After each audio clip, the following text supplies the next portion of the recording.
నియోజకవర్గంలో నిన్న జరిగిన ఒక విధ్వంసకర కార్యక్రమం. జగన్మోహన్ రెడ్డి గారు మీరేమో రైతుల కోసం వస్తున్నామన్నారు. అయితే రైతులు ఎక్కడున్నారు? అసలు రైతులేని మీరు రైతులతో ముఖాముఖి అన్నారు. నాకెక్కడ రైతులు కనపడలేదు. మా నాయకులు కూడా అందరం కూడా చూసాం, ఎక్కడ రైతులు లేరు.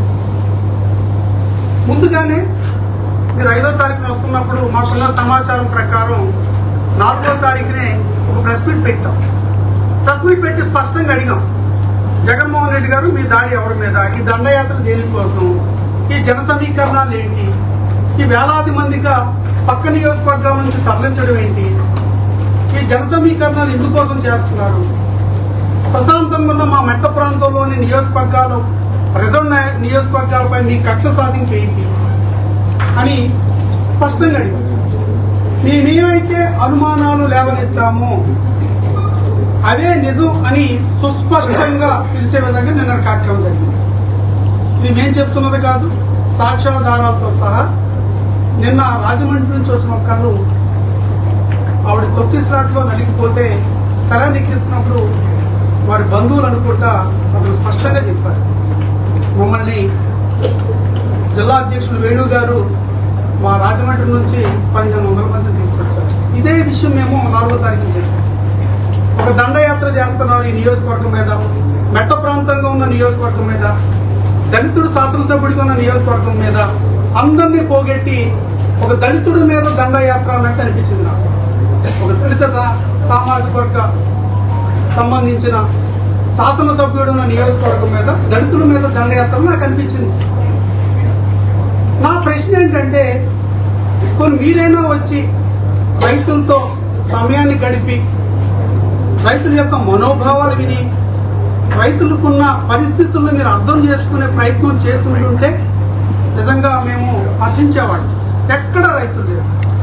ఏదో జనాలను చూపించి రోడ్ల మీద కిక్కిరిసేలాగా చేసి నానా బీభత్సం చేసి విధ్వంసం సృష్టించేసి వెళ్ళారు. మరి నిజంగా మీకు సమస్యల పట్ల నిబద్ధత, సమస్యలకి పరిష్కారాలు వెతకాలని నిజాయితీ మీలో ఉంటుంటే మీరు అసెంబ్లీకి రావాలి కదా. ప్రజలు మీకు ఓట్లేశారే. ప్రజాస్వామ్య వ్యవస్థలో మనకి అసెంబ్లీ ఒక వేదికగా ఉందిగా. మీరు పులివెందుల శాసనసభ్యులు, ప్రజలు మిమ్మల్ని ఎమ్మెల్యేగా గెలిపించారు. నేను గోపాలపురం నియోజకవర్గ శాసనసభ్యుడిని. నేను గర్వంగా ఇక్కడ గోపాలపురం నియోజకవర్గ ప్రజలు నాకు ఓట్లేసి గెలిపించి అసెంబ్లీకి పంపిస్తే నేను అసెంబ్లీలోకి వెళ్ళి నా గోపాలపురం నియోజకవర్గ సమస్యల మీద గళమెత్తి వాటికి పరిష్కారాలు వెతికి అసెంబ్లీ సాక్షిగా వేదికగా నేను ఇక్కడుండే పరిస్థితుల్ని ప్రభుత్వం దృష్టికి తీసుకొచ్చే సమస్యలు పరిష్కారం చేసుకోగలుగుతున్నాం. నాకు ఓట్లేసిన ప్రజలు రుణం తీర్చుకోగలుగుతుంది. మరి మీరు ఒక శాసనసభ్యుడేగా, మరి మీరు ఎందుకు రారు? ఇదే ప్రశ్న నేను అసెంబ్లీ హాల్లో బ్రేక్ టైంలో తోటి ఎమ్మెల్యేలు అడిగినప్పుడు వాళ్ళ మాట నవ్వుతున్నారు. తుర్గొండ ఎమ్మెల్యే గారు, జగన్ తిరుకోడు, జగన్ తిరుకోడు, భయస్థుడు, కేవలం 11 మంది ఉండేసరికి భయపడి అసెంబ్లీకి రావట్లేదండి, జగన్ అంత ధైర్యం ఉండదు తిరుగుకోవడానికి. నిజమేమో అనిపించింది. ఎందుకంటే గోపాలపురం నియోజకవర్గానికి మీరు ఇక్కడికి రావచ్చు, మీరు ప్రజాస్వామ్య వ్యవస్థ, ఎవరెక్కడికైనా రావచ్చు. మీరు రైతులనే కలవండి, రైతులు కలవండి. లేదు చుట్టుపక్కల ప్రాంతం రైతులు కలవండి, ఇబ్బంది లేదు. అలా కాకుండా రోజుల తరబడి మీరు ఇక్కడ సమావేశాలు పెట్టి ఇన్ఛార్జ్ వేసి మొబలైజేషన్ కోసం అన్ని చేశారు. మొబలైజేషన్ కోసం ఎన్ని ప్రయత్నాలు చేశారు, అన్ని ప్రయత్నాలు చేశారు. కావాలంటే మీ అంతరాత్మ, మీ మనస్సాక్షిగా మీ గుండెల మీద చేసుకుని చెప్పండి. మందు పంపకం కానీ, డబ్బులు పంపకం కానీ, బస్సులు పెట్టడం కానీ, వెహికల్స్ పెట్టడం కానీ, తరలించడం కానీ అన్నీ చేశారు. ప్రత్యక్షంగా మీ కార్యకర్తలే నిన్న స్టేట్మెంట్ కూడా లైవ్ వీడియో వచ్చింది, అది కూడా ప్రజలందరూ చూశారు. ఈ రకంగా మీరు అసెంబ్లీలో ప్రజా సమస్యల మీద గళమెత్తి కొన్ని మీరు వైఎస్ఆర్సీపీ పార్టీ అధ్యక్షుడిగా ఉన్నారు, కొన్ని రాష్ట్ర వ్యాప్తంగా మీ నాయకులు ఇచ్చిన సమస్యల్ని అసెంబ్లీలో ప్రస్తావించవచ్చు. మీకెందుకు అసెంబ్లీకి వచ్చే దమ్ము ధైర్యం లేదు? మీరు ఎందుకంత పిరికివాళ్ళు? అక్కడ ప్రస్తావించాల్సిన సమస్యని మా గ్రామాల్లోకి వచ్చి, మా నియోజకవర్గాల్లోకి వచ్చి ఇక్కడ మీరు విధ్వంసాలు సృష్టించి, మద్యం పోయించి, డబ్బులు ఇచ్చి మీరు చేసే విధ్వంసాలు ఏంటి? ఇది నిన్న మద్యం షాపుల దగ్గర బారులు తీరిన మీ కార్యకర్తలు జెండాలతో సహా, మా కార్యకర్తలు అంటారు లేదు జెండాలతో సహా. ఇదొకటైతే నడి రోడ్డు మీద సిద్ధం అంట, సిద్ధం అనే ఒక జెండా పెట్టుకుని మేమంతా సిద్ధం, వీరు పట్లు మంది అవుతారు నడి రోడ్డు మీద సభ్య సమాజం తలదించుకునేలాగా ప్రజలు తిరిగే నడి రోడ్డు మీద పట్ట పగలు మందేసేట్టు జగనన్న నేను మందేశాను సిద్ధంగా ఉన్నాను వచ్చేది జెండా అదేగా చెప్పింది. అన్న మందు తాగుతున్నాను, కాసేపట్లో బాటిల్ అయిపోగానే సిద్ధం అన్నా, నేను రెడీగా ఉన్నానని చెప్పడమేగా విధ్వంసం. చొక్కాలు ఇప్పేసి ఏంటిది? మీరు చొక్కాలు ఇప్పుకుంటారో ప్యాంట్లు ఇప్పుకుంటారో మీ తాడేపల్లి ప్యాలెస్ లో పిలిపించుకుని చేయించుకోండి. ఇది సభ్య సమాజం, ఇది మీ సొత్తు కాదు. సమాజం మీ సొత్తు కాదు, దేవరపల్లి మీ అడ్డా కాదు. మీరు ఇస్తున్నట్టు విచ్చలవిడి వికృత చేష్టలు చేస్తామంటే చూస్తూ ఊరుకోము. ఈ చొక్కాలు చెప్పేసుకోవడం ఏంటి? నాకు ఈ వ్యక్తి, ఇలాంటి వ్యక్తులు చూసినప్పుడు నాకు జాలి కూడా వేస్తుంది. ఎందుకంటే బాబు సోమలారా మీరు చొక్కాలు చింపేసుకుంటున్నారు.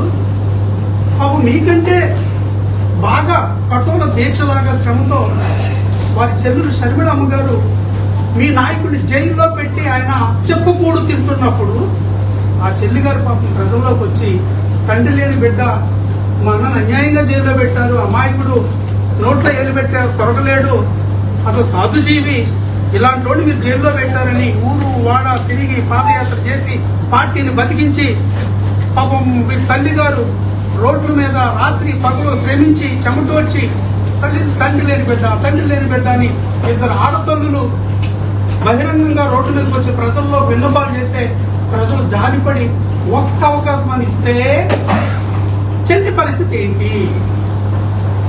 రక్తం వచ్చి కొట్టిన వాళ్ళు అందరూ, అరే సొంత చెల్లికే దిక్కు లేదు. ఆవిడ బయటకు వచ్చి ఈ రోజున జగన్మోహన్ రెడ్డి గారి యొక్క నిజ స్వరూపాన్ని, రాక్షస మనస్తత్వాన్ని, ఆర్థిక దాహాన్ని బహిరంగంగా పోరాటం చేస్తుంది.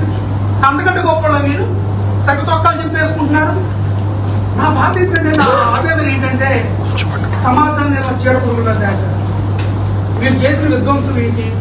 ఒక చిన్న బడ్డీ కొట్టు పెట్టి విధ్వంసం టిఫిన్ కొట్టు పెట్టుకుని అనుకున్న వాళ్ళని షాపులు చూడ ఎంత విధ్వంసం.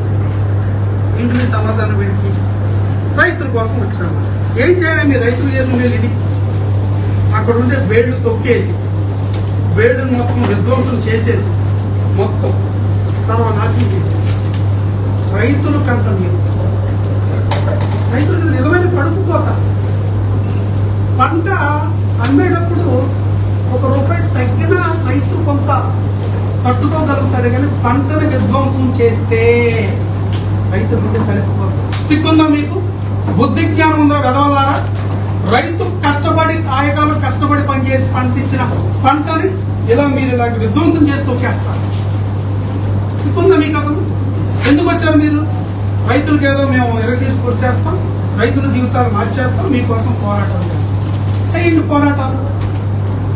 అసెంబ్లీ ఉంది కదా, అసెంబ్లీలో ఎక్కడికి వెళ్ళిపోయారు మీరు? ఎందుకు అసెంబ్లీకి రారు? ఎందుకు అసెంబ్లీకి వచ్చి ప్రస్తావించండి, మాట్లాడదాం. మీరు అసెంబ్లీకి వచ్చే దమ్ము కనుక మీకుంటే మేము సిద్ధంగా ఉన్నాం. ఇలాంటి సమాచారంతో ఎవరో మన వాళ్ళు ఒక్కొక్క రైతులు అనుకుంటా ఒక పాంప్లెట్ వేశారు. జగన్మోహన్ రెడ్డి గారు నిజంగా మాకు ద్రోహం చేశారండి, జగన్మోహన్ రెడ్డి గారు ఆయనలో మాకు అన్యాయం జరిగిందండి అని తెలియపరుస్తూ ఒక పాంప్లెట్ వేశారు. అందరికి కూడా అందిస్తాం. ఈ పాంప్లెట్ చూడండి. ఈ పాంప్లెట్ ప్రకారం ఇది అధికారిక లెక్కలు ఇవి. మేమేదో ప్రింట్ చేసుకుని మేము వేసుకున్నాయి కాదు, ఇది అధికారిక లెక్కలే. జగన్మోహన్ రెడ్డి గారు మీరు ఒక డైలాగ్ అన్నారు, ఆయన వస్తున్నారనంట భయపడిపోయారంట, ₹10 పెంచేశారు. పోనే అనుకుందాం. అసలు మీరు అధికారంలో ఉన్నప్పుడు మీరు ఎరగదీసి పొడిచింది ఏంటయ్యా? మీరు ఏం పొడిచారు? మీరు అధికారంలో ఉన్నప్పుడే ఏ పొగాకు రైతుల కోసం మీరు వచ్చి ఈ రోజున ఈ యొక్క దేవరపల్లి ప్రాంతాన్ని విధ్వంసం సృష్టించి ఒక అరాచకంగా భయభ్రాంతులు గురి చేసి మీరు వెళ్ళారు. అదే ప్రశ్న అడుగుతుంది, దాని మీద అడుగుతున్నాం. మాది ఎన్ఎల్ఎస్ మెట్ట ప్రాంతం మీద. ఈ ఎన్ఎల్ఎస్ పొగాకు ఎంత? జగన్మోహన్ రెడ్డి గారు అధికారులు ఉన్నప్పుడు యావరేజ్ ధర అంటే 142 రూపాయలు. జగన్మోహన్ రెడ్డి గారు 2019 142 రూపాయలు, 2020 140 రూపాయలు, 2021 161 రూపాయలు, 2022 192 రూపాయలు, 2023 మాత్రం మీరు దిగిపోయే ముందు 248. అప్పటి వరకు 200 లోపేగా. కాబట్టి దీని మీద మీరు ఇంత హడావిడి చేస్తున్న వాళ్ళు మీ ఆత్మ పరిశీలన చేసుకోరా? చదువు వచ్చా మీకు? చదువు ఉందా మీకు? చదువుకుంటే పాంప్లెట్ మీకు కూడా పంపిస్తాం, చూసుకోండి. కూటమి పాలన వచ్చిన తర్వాత 2024లో 326 రూపాయలు జగన్మోహన్ రెడ్డి గారు కూటమి పాలన ప్రారంభం కానీ 326 రూపాయలు. 24 తర్వాత సంవత్సరం 300 రూపాయలు. ప్రెసెంట్ అంటే ఇంకా యావరేజ్ మనం సరాసరి అప్పుడే క్యాల్కులేట్ చేయాలి. ఎందుకంటే ఇక్కడ కొనాల్సింది చాలా ఉంది కాబట్టి సీజన్ పూర్తయినప్పుడు కానీ ఇప్పటికే అత్యధిక ధర ఎంత అంటే 275 రూపాయలు ఇప్పటికి వరకు అత్యధిక ధర. ఇది ఇంకా కంటిన్యూ అవుతుంది. మొత్తం కొనుగోలు సరిగ్గా యావరేజ్ కూడా పెరుగుతుంది. ఖచ్చితంగా మాటిస్తున్నాం. నిజానికి ఇచ్చిన టార్గెట్ ఎంత అంటే 49 మిలియన్ కేజీలు మాత్రమే టార్గెట్ ఇచ్చారు. కానీ సుమారుగా 83 మిలియన్ కేజీలని కొనుగోలు చేయడానికి ప్రణాళిక రెడీ చేసుకుంటాం. కానీ అటు ట్రేడర్స్ కానీ వాళ్ళతో మాట్లాడి ప్రభుత్వం వాళ్ళని రెడీ చేసింది. ఈ ఎన్ఎల్ఎస్ మా మెట్ట ప్రాంతంలో మాత్రం ఒక్క రైతుకు కూడా అన్యాయం జరుగుతుంది. అసలు అన్యాయం చేసిందే మీరు జగన్మోహన్ రెడ్డి గారు. మీరు ఏ మొహం పెట్టుకొచ్చారు నాకు అర్థం కావట్లేదు.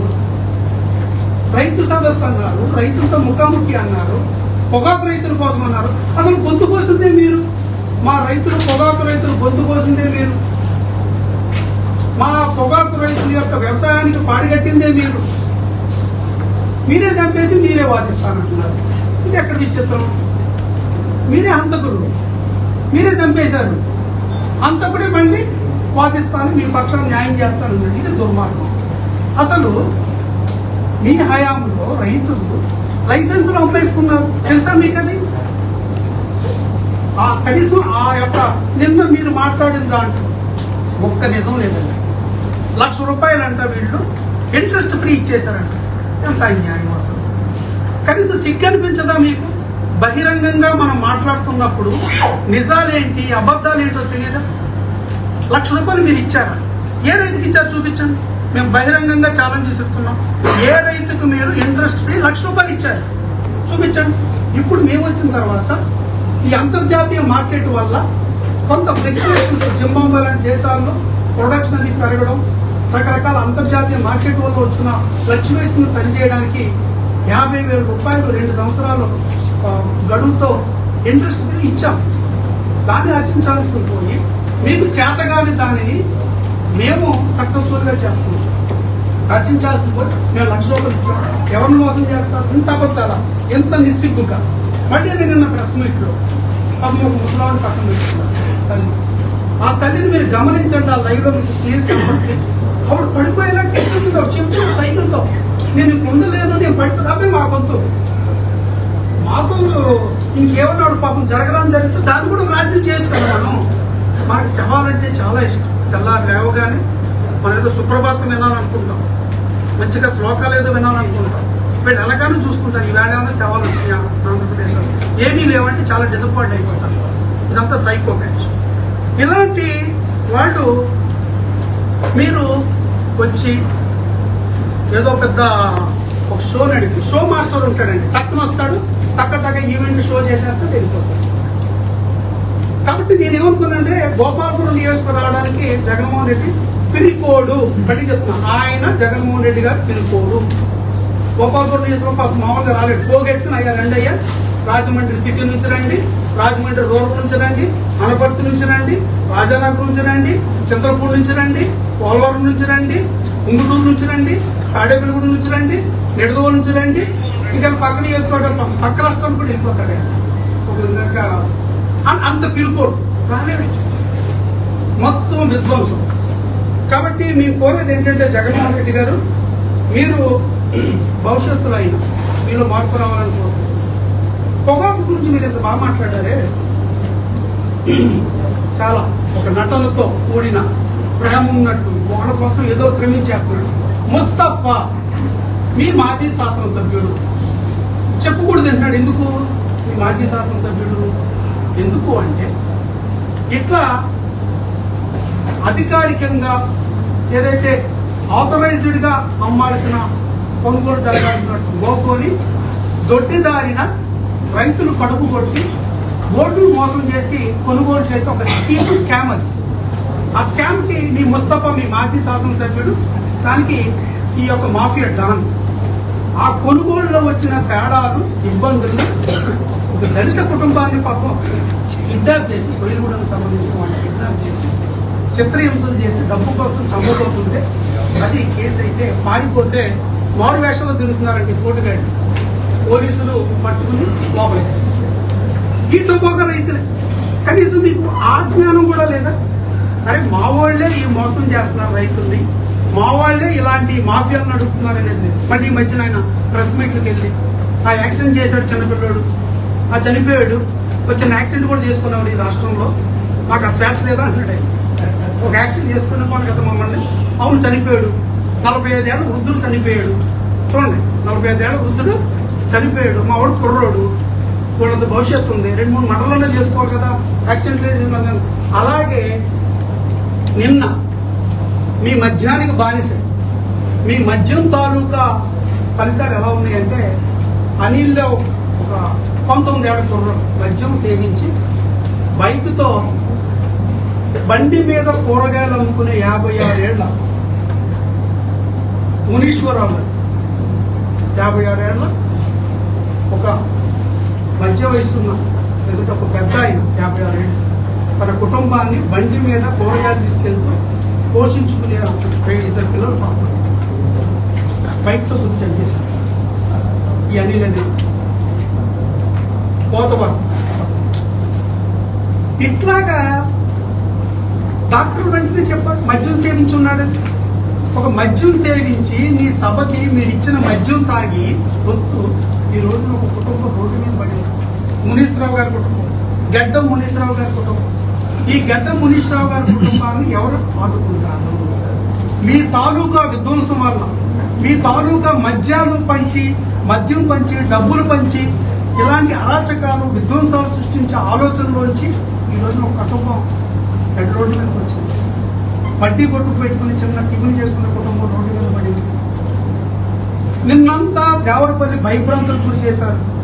గౌరవ ముఖ్యమంత్రి గారికి మా విన్నపం, అయ్యా ముఖ్యమంత్రి గారు, మీరు ఇలాంటి విధ్వంసకర శక్తులు ఇలా ఆ మీటింగ్లు ఈ మీటింగ్లు అని పేర్లు చెప్పి మా గ్రామాల్లో మా నియోజకవర్గాల్లో భయభ్రాంతులు గురి చేస్తున్నారు, విధ్వంసాలు సృష్టిస్తున్నారు. దయచేసి ముఖ్యమంత్రి గారికి విన్నపం, ఇక్కడ గోపాలపురం నియోజకవర్గ ప్రజల తరఫున, ఇక్కడ నాయకుల తరఫున, ఇక్కడ రైతుల తరఫున మా విన్నపం ఏంటయ్యా అంటే, ఇలాంటి సంఘ విద్రోహక శక్తుల పట్ల మీరు కఠినంగా, ఇంకా కఠినంగా, అప్పటికి చాలా బాగా కఠినంగానే వ్యవహరిస్తున్నారు, ఇంకా కఠినంగా వ్యవహరిస్తూ ఇలాంటి ర్యాలీలు కనుగొని చెప్పండి. మీకు నిజంగా సభ పెట్టుకోవాలి, రండి ధైర్యంగా వచ్చి హ్యాపీగా మేము వైఎస్ఆర్సీపీ కార్యకర్తలు సమావేశం పెట్టుకుంటూ ఓపెన్ గ్రౌండ్ లో హ్యాపీగా రండి, అక్కడ దిగండి, ఆ గ్రౌండ్ లో సభ పెట్టుకోండి, మళ్ళీ వెళ్ళిపోండి. మేము ఏమి దేనికి వ్యతిరేకం కాదు. ఇదేంటి ఇది? రోడ్ల మీదకి వచ్చి ఇరుకిరుకు రోడ్లలో నిలువున ఒక 30-40 కార్లు మీయే ఉంటాయి. అది రోడ్డు, ఇరుకు రోడ్డు, డివైడ్ తర్వాత ఒక వెహికల్ తప్ప రెండోది వెళ్దాం. అక్కడ మీరు పెట్టేసి జనాలు పొడుగ్గా పెట్టుకుని మీ ఎలివేషన్ షాట్లు వేసుకుని, నేను అదే చెప్పా 4వ తారీఖు ఇదే మాట చెప్పా, మీ ఎలివేషన్ షాట్ల కోసం, మీ డ్రోన్ షాట్ల కోసం ప్రజలకు నరకం చూపించకండి, ఇబ్బంది పెట్టకండి, విధ్వంసకర శక్తుల్ని ఇక్కడ తెంచకండి అని చాలా స్పష్టంగా చెప్పాం. ఈ రోజు ఒక వ్యక్తి ప్రాణం పోయింది. జగన్మోహన్ రెడ్డి గారు, ఈ పాపం మిమ్మల్ని ఊరకనే వదలదు, గుర్తుపెట్టుకోండి. సిద్ధం అని సిద్ధం సభలకి చాలా పెద్ద అడవాడు చేశారు. ఏమైంది? 11 సీట్లు రాసి పెట్టుకోండి. చరిత్రలో మీకు ఆ 11 సీట్లు కూడా రానివ్వం. ఇది మా దీక్ష. ఎందుకంటే సమాజానికి చేడకూడదు. మీరు ఒక సంఘ విద్రోహ శక్తి, ఖచ్చితంగా రానివ్వం. ప్రజలే చూశారు, మా గోపాలపురం నియోజకవర్గ ప్రజలే. నేను ఆశ్చర్యపోయాను, ఇంత విధ్వంసం ఇతని మనసులో ఇంకా మార్పు రాలేదు. 11 సీట్లు వచ్చిన ఇతను మార్పు రాలేదేంటి? ఈ విధ్వంసకర ఆలోచన ఏంటి, ఈ విధ్వంసం ఏంటి, వీళ్ళు తాగేసి అడావిడి ఏంటి రోడ్ల మీద, ఈ భయభ్రాంతులు గురి చేయడం ఏంటని ప్రజలే మిమ్మల్ని చూసి అసహించుకునే పరిస్థితి వచ్చేసింది. కాబట్టి జగన్మోహన్ రెడ్డి గారు మీకు మరొక విన్నపం ఏంటంటే దయచేసి మీరు సభలు చంద్రబాబు నాయుడు గారు డిసెంబర్ 3వ తారీఖున గోపాలపురం నియోజకవర్గ రైతు సదస్సు కోసం వచ్చారు. కార్యకర్తల మీటింగ్ పెట్టారు. కావాలంటే ఆ వీడియోలు మీకు పంపిస్తాను చూడండి. ఓన్లీ రైతులు మాత్రమే పాసులు ఇచ్చి వాళ్ళకి ఐడెంటిఫై చేసే ప్రభుత్వం వారే రైతులు ఎవరైతే సాగు చేస్తారో రైతులు మాత్రమే కూర్చోబెట్టి వాళ్ళతో 200-300 మంది కూర్చోబెట్టి స్వేచ్ఛగా వాళ్ళతో చర్చలు జరిపి వాళ్ళ చెబుతున్న ఆలోచనలన్నీ ప్రభుత్వం యొక్క విధానాలు వాళ్ళకి ఎక్స్ప్లెయిన్ చేశారు. నేను ఒక శాసనసభ్యుడిగా గర్వపడ్డాను. ఎందుకంటే ఆ సభలో ఆయన యొక్క విజన్ ఒకసారి విన్నప్పుడు ఆయన రైతులకు ఇచ్చిన సందేశం కానీ, ఆయన ఇచ్చిన టార్గెట్లు కానీ, రోడ్డు మ్యాప్ కానీ, ఏదైతే సంప్రదాయం వస్తున్న పంటల్లోంచి మనము వాణిజ్య పంటల వైపు వెళదాం, ఆర్థికంగా లాభాలు సాధించే దిశగా మనం వెళదాం. అక్కడక్కడ కొన్ని మనం ఇప్పటికీ వరి అని వేస్తూ ఎక్కువ నీటిని మనం తీసుకోవాల్సి వస్తుంది. మార్కెట్లో ఒక్కొక్కసారి అంత వెసులుబాటు ఉండదు. ఇంకా దానికి మార్చుకోగలిగితే ఇంకా ఆర్థికంగా బలపడతాం. పామాయిల్ కావచ్చు, కోకో కావచ్చు, కొబ్బరి కావచ్చు, ఇలాగా సాంప్రదాయ పంటల్లో చెల్లండి అని ఒక సందేశం ఇచ్చారు ఆయన. భూగర్భ జలాలు పెంచుకోవడానికి అధికారులకు ఒక దిశానిర్దేశం చేశారు. అలాగే రైతు గిట్టుబాటు ధర రావడం కోసం ఏం చేయాలో చెప్పారు. అలాగే మెకనైజేషన్ కోసం మాట్లాడి నూతనంగా వస్తున్న యాంత్రికాన్ని ఎలా వాడుకోవాలో చెప్పారు. డ్రిప్ ఇరిగేషన్ మా అందరికి రైతులు గొంతుకొస్తారు. జగన్మోహన్ రెడ్డి గారు డ్రిప్ ఇరిగేషన్ చంపేశారు. ఇప్పుడు మళ్ళీ చంద్రబాబు నాయుడు డ్రిప్ ఇరిగేషన్ ఇచ్చారు. దాన్ని వేరే స్థాయికి వెళ్ళదు. ఇలాగ రైతులతో ముఖాముఖి అంటే అది జగన్మోహన్ రెడ్డి గారు వీడియో పంపిస్తాను చూడండి. వీడియో మీకు పంపిస్తాను, మీ వైఎస్ఆర్సీపీ నాయకులు చెప్తాను. రైతుల దగ్గర ముఖాముఖి ఎలా జరిగిందో చూడండి. ప్రశాంతంగా ఉన్నారు, రైతులు లేపారు. కొంతమంది రైతులు అనుభూతులు మాట్లాడారు. ఆ మాట్లాడింది రాష్ట్రం అంతా చూసింది. ఒక రైతు మాట్లాడింది అయితే సుమారు 18 లక్షల మంది చూశారు ఈ రాష్ట్రంలో. సుబ్బరాజు గారు అన్నారు, ఒక రైతు గారు మాట్లాడింది 18 లక్షల మంది చూశారు ఈ రాష్ట్రంలో. యూట్యూబ్ వీడియో అది. అంటే స్పష్టంగా అలా అందరు రైతులు సేంద్రియ ఎరువులు ఎలా వాడాలి, సేంద్రియ వ్యవసాయం ఎలా చేయాలి, ఇలాంటి వాళ్ళు చెప్పిందంతా ఈ రాష్ట్రానికి ఒక సందేశం చేయండి. అది రైతులు ముఖాముఖి అంటారు. జగన్మోహన్ రెడ్డి గారు మీరు పనికిరాని మీ పబ్లిసిటీల కోసం ప్రజలు చంపేసి రోడ్ల మీద కిక్కిస్ రోడ్లో తోసేసి ఆపేసి వెహికల్స్ గంటల తరబడి కదలకుండా వాళ్ళందరినీ వీడియో షాట్లు తీసుకుని మా వాడు సూపర్ మళ్ళీ వచ్చేస్తాం. మళ్ళీ ఎక్కడికి వచ్చేస్తావు? సిద్ధం సభల వీడియోలు చూడండియా వైసీపీ వాళ్ళారా, మీ సిద్ధం సభ వీడియోలు ఒకసారి రీప్లే చేసుకోండి వెళ్ళి. అబ్బో అసలు మహాద్భుతంలాగా పెట్టుకున్నారు. 11 సీట్లు కదా మీకు వచ్చింది. రేపు చూసుకోండి 11 కంటే ఒక్కటని తక్కువ వస్తుంది. రాసి పెట్టుకోండి. తక్కువ వచ్చేలానే చేస్తాను. నువ్వు రావు, నీ మనస్తత్వం తెలుసు, నీ విధ్వంసకర మనస్తత్వం తెలుసు. కాబట్టి మరొకసారి హెచ్చరిక చేస్తున్నాం. ఇలాంటి విధ్వంసకర ఆలోచనతో మీరు వస్తే అడుగు పెట్టనివ్వం. గోపాలపురం నియోజకవర్గం శపథం చేస్తున్నాం. మద్దిపాటి వెంకటరావు శాసనసభ్యుడిగా శపథం చేస్తాను.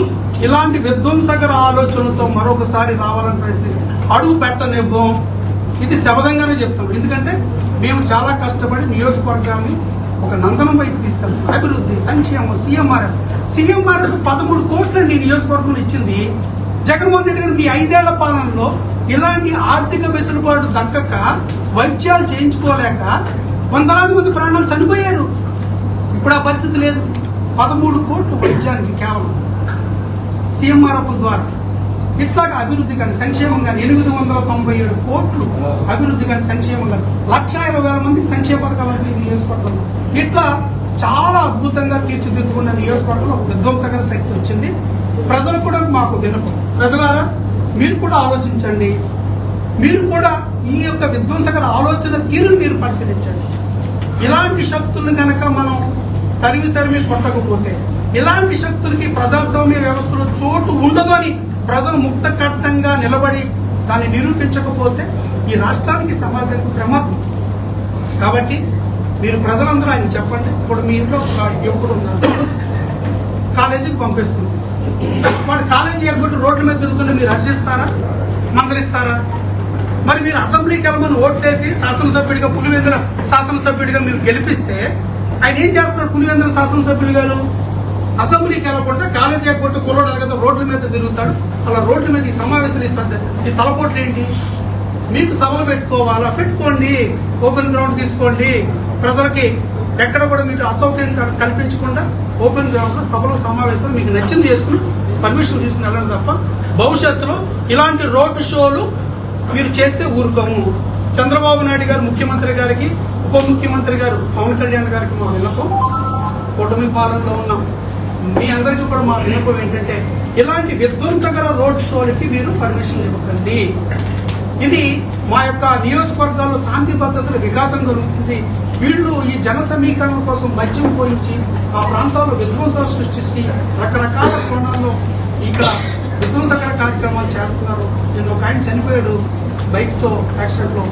ఇద్దరు మద్యం తాగేసి వెళుతున్న వీళ్ళ కార్యకర్త ఈ సభ గడుతూ అధికమైన వేగంతో వెళుతూ మద్యం మత్తులో గుద్దేస్తే ఇవాళ ఆయన మునీశ్వరరావు గారు కుటుంబం రోడ్డును పడింది.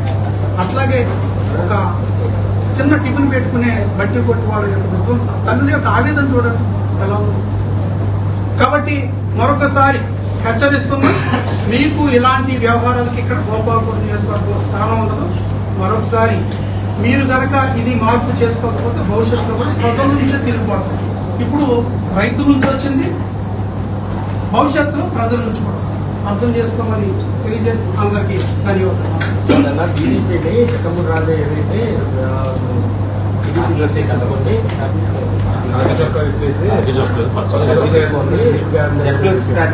కేటాయించాల్సిన మనిషికి ఇటువంటి కనీసం కాన్స్టిట్యూషన్ కూడా వెళ్ళిపోయి మన రాత్రి కూడా వాళ్ళందరికీ తిండి సదుపాయాలు అన్నీ ఏమొచ్చాం.